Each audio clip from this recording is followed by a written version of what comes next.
Hello everyone, welcome back to another training vlog, the fourth one. Today is week 2, day 2, primary dips followed by secondary overhead press.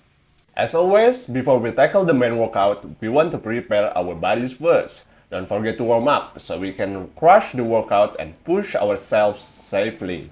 Today, I added jumping jacks to start my warm-up. Nothing too intense, just some easy cardio for about 1 to 2 minutes to bump up my heart rate and warm up the whole body. Then I continued my usual warm-up, incorporating some dynamic movements to mobilize the joints and loosen them up. Then I did some muscles activation exercises with light weight to get the blood flowing to more specific targeted areas.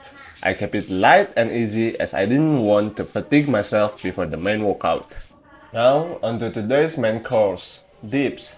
This week, the working sets are still 3 sets of 6 reps followed by an AMRAP set. However, because I did 15 reps, which is 9 extra reps on last week's AMRAP set, today I added 9% of my initial 1 rep max, which is around 13.5 kg extra. And with the plates I have, the closest I could get is 40.3 kg compared to last week's 26.7 kg. But before diving into those weights, I did a few warm-up sets to gradually prepare my body to handle the walking weight. I started with body weight and then added weights each set, ramping up to the walking weight. These warm-up sets not only help to warm up the body, but also provide an opportunity to get used to the movement and practice the technique. The warm-up sets were done, now moving on to the walking sets. For the first 3 walking sets, my intention was to focus on the technique, ensuring each rep was performed properly. However, something felt off today. I felt inconsistent from rep to rep and couldn't really connect with the movement, almost like I was just going through the motions. But that's okay. Days like this happen, and it's all part of the process. It's something to learn from and improve on. Filming the sessions also helps a ton with this. No matter how much I focus and intend to perform the exercises perfectly, it's hard to know exactly what I'm doing in the moment. Filming provides a different perspective, allowing me to review and analyze my performance. Also, making these vlogs takes it to the next level because I have to watch the footage more, which gives me an opportunity to analyze it properly. Looking from the rear angle on the second set, it looks like my elbows turned inward relative to my wrist. I didn't abduct my upper arms enough, which isn't an optimal position. This compromised the leverage of my chest, one of the prime movers in the dip, making it less effective in assisting the movement. This is not what we want to see in a strong dip. Anyway, even though something was off, the show must go on, and the time for the last AMRAP set has come. This set will determine the weight for next week. Time to lock in and give it my best. And let's see how many reps I can get.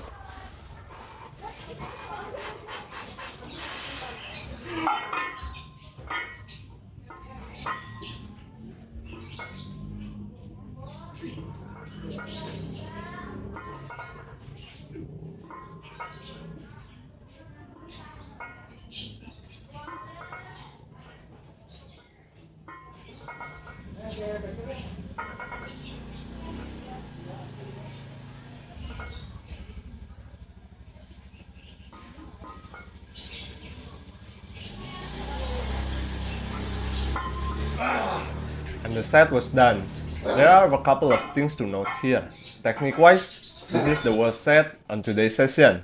And looking back, I think I know the reason why. So, this was an AMRAP set where I had to really push it and go all out.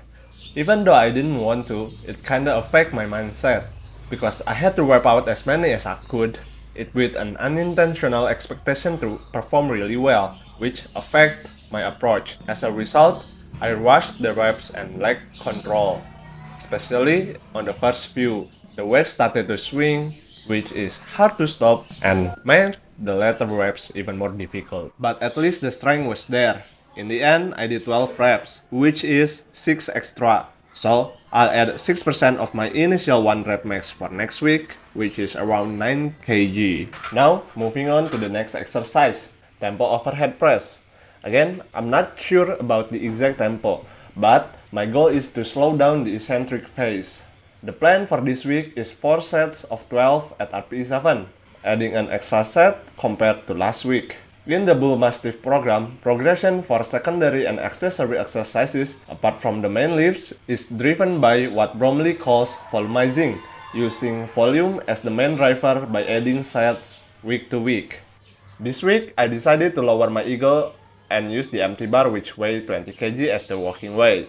Because last week's 30 kg and 25 kg were harder than the prescription, and I quickly found out that the empty bar is enough to humble me, especially with the extra set today. Also, I'm new to barbell overhead pressing, so I'm taking this as an opportunity to learn the movement. As you can see, I'm still figuring it out. This with inconsistent technique and still working on how to breathe properly during the exercise. But again, that's also part of the process. And what really matters is that I was making an effort and tried my best. The plan was to do 4 sets of 12, but because I'm new to this exercise, there's still a lot to pay attention to. There's a lot going on in my mind, making it hard to focus, and I ended up miscounting a lot during these sets. But that's not really a big deal. Looking at the footage, my technique was far from optimal. There were a couple of mistakes I noticed. First, my elbows were not properly stacked below my wrists, creating an unnecessary lever arm. From the side angle, my elbows were behind my wrists, and my grip was slightly too narrow, causing my forearm to tilt inward, which is a biomechanically disadvantageous position. And then, one of the most visible mistakes was the bar pad. It was supposed to be a vertical press, straight up and down above the middle of the foot. However, I was pressing with the bar mostly in front of my body, as you can see in the side angle. It was mainly because I was afraid of hitting my head. I don't know if that would happen, but anyway, I still need to learn the proper form.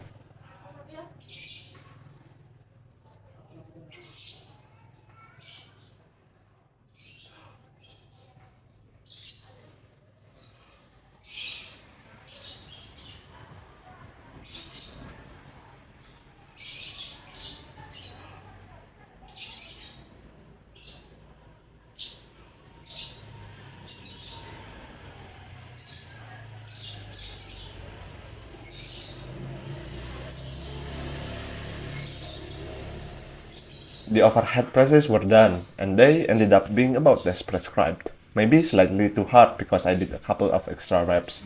Now, moving on to the accessory exercises for the arm and shoulders. Since there's an added set for each exercise with the volumizing approach, I decided to turn the accessory exercises into a giant set, instead of a couple of supersets like last week. Today, I did biceps, rear delts, triceps, and side delts back to back. This was mainly to save time, but also to increase my work capacity. For the biceps, I did concentration type of curls, raising my upper arm on my quad. I leaned slightly to the side and backward to put the bicep in a more stretched position at the bottom, which has been shown to be more hypertrophic. And then for the rear delts, I did reverse flies to bulletproof my shoulders. Here, I use light weights and high reps, which is better to build the connective tissue while still providing the same hypertrophic benefits, as long as it's taken close to failure. Then, with a weight attached to a ring, I did overhead tricep extensions to target the long head of the triceps. This head is the only one that crosses both the elbow joint and shoulder joints, and is lengthened when the arm is overhead, a position often neglected in the other pushing exercises I do. The final exercise of the giant set was lure raises. I did this exercise not solely for muscle building purposes, but also as a conditioning exercise to strengthen the whole range of motion of the shoulder. And, like the reverse flies, I used light weights and did high reps. I also performed a mechanical drop set by doing regular lateral raises immediately after the lure raises to further intensify the set. I repeated this giant set 3 times, then finished the session with a quick posing session to wrap up the day. And that's pretty much it. Thanks for watching and see you in the next video.